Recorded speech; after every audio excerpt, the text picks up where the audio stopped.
O que dizer a um jovem que vai à casa espírita, quer aprender, mas se identifica como maconheiro nas redes sociais? Como orientar? Com você, Jorge.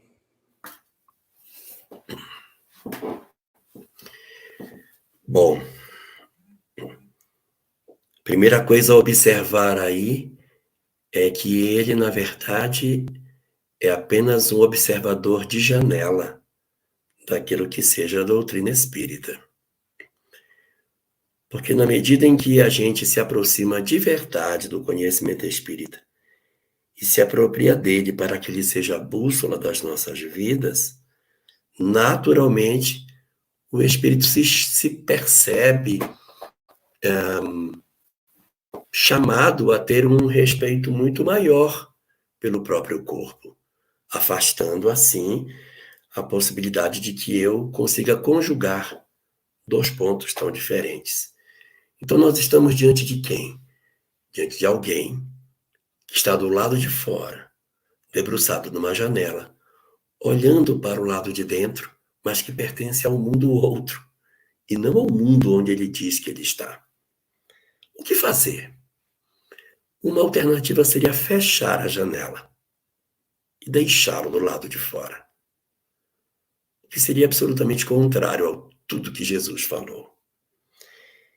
Então não é, na verdade, a opção para nós dizer, não, mas espera aí, o rapaz na rede social fala que ele é maconheiro e vem querer dizer que ele é espírita? Não. Corta ele, diz para ele que ele não pode vir mais para o estudo em grupo. Mas não são os doentes que precisam de remédio? Não são os doentes que precisam estar sendo medicados? Então, como que eu vou negar o remédio exatamente para aquele que está dizendo para mim, olha, eu quero o remédio, mas eu sou doente.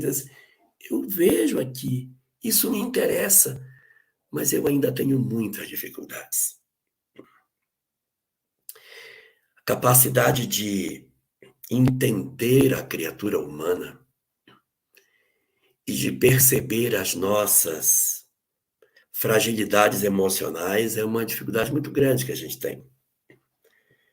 Porque a gente aceita na casa o adúltero, o pai despótico, aceita o político corrupto. A gente não fica na porta dizendo, não, o senhor é político e é corrupto, que você não pode entrar. E o senhor? O senhor é um pai agressivo, tá fora. A gente não faz isso.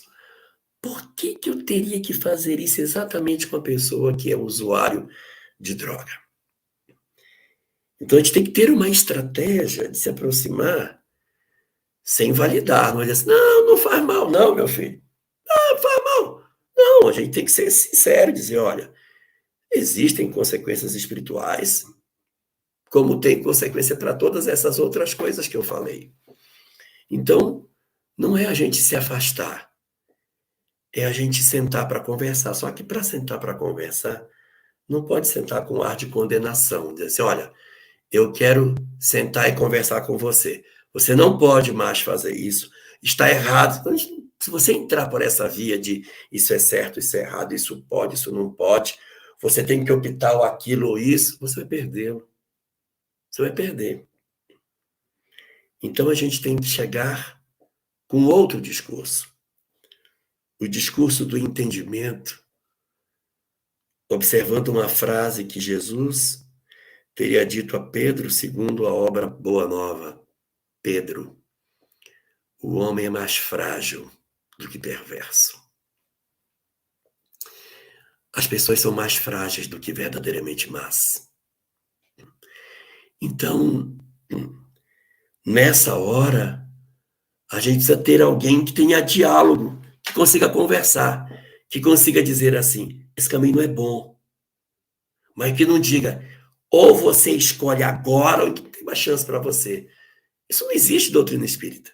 Então tem que sentar e dizer, e aí, como é que estão as coisas, tá tudo bem e tal. E quem tem que conversar tem que ser a pessoa que tem mais amizade com ele. Passa a mão por cima do braço, sair caminhando e dizer, cara, eu vi tua rede social. E eu vi uma coisa lá que me deixou muito preocupada. Como é que você conjuga o que você faz com o que você ouve? Você não sente nenhum desconforto? Todos nós temos dificuldades. Você tem as suas, eu também tenho as minhas. Mas eu queria ajudar você para que você tivesse uma a menos. Tivesse a possibilidade de ter outros problemas, que a gente já vai ter tantos na vida, mas que esse não fosse. Esse caminho que você está levando é um caminho ilusório. E eu vou te dizer por quê. Porque eu tive vários amigos que começaram exatamente assim e hoje não estão mais conosco. Eles foram levados. Quem diz que isso não tem consequência, não sabe o que está dizendo. E o que eu estou falando é porque gosto demais de você. Eu quero você conosco. Eu quero você com a gente. E me preocupo com isso. Não que isso vai impedir de você estar conosco. Hoje não vai impedir. Mas esse pode ser o fio por onde você pode ser puxado para muito longe de nós. É um fio fino que parece que não tem poder nenhum, mas esse fio pode ir puxando você. Hoje você consegue pisar lá e pisar aqui. Amanhã você pode sentir tão mais distante daquilo que você deveria fazer, que você pode sentir tanta vergonha e não querer voltar. Eu não quero que isso aconteça com você.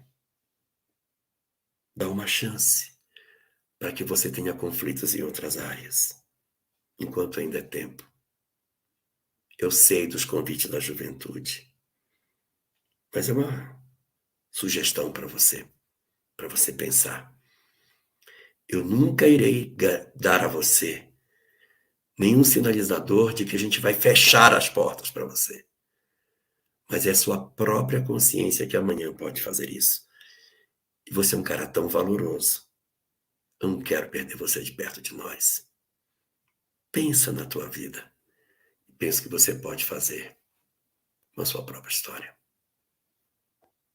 Quando a gente vai conversar com alguém que está fazendo uma coisa que a gente considera que é errada, a gente nunca deve se escandalizar com o que a pessoa faz. Porque se a pessoa faz, para ela é normal. E se você chega dizendo para ela assim, eu não acredito que você faz isso, ele vai se fechar para você. Você não entende ele. Então você tem que tratar da maneira, pode ser a coisa mais absurda. E você vai chegar e dizer, olha, eu entendo você, mas o que você está fazendo não vai ser legal. Vai acabar dando problema. Já é um problema grave.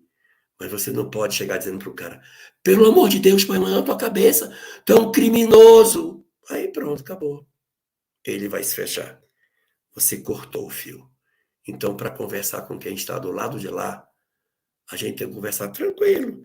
E se a pessoa contar as coisas, a gente tem que ficar, nem o olho pode tremer, nem o batimento cardíaco altera. Você tem que ficar tranquilo. Legal. E que mais?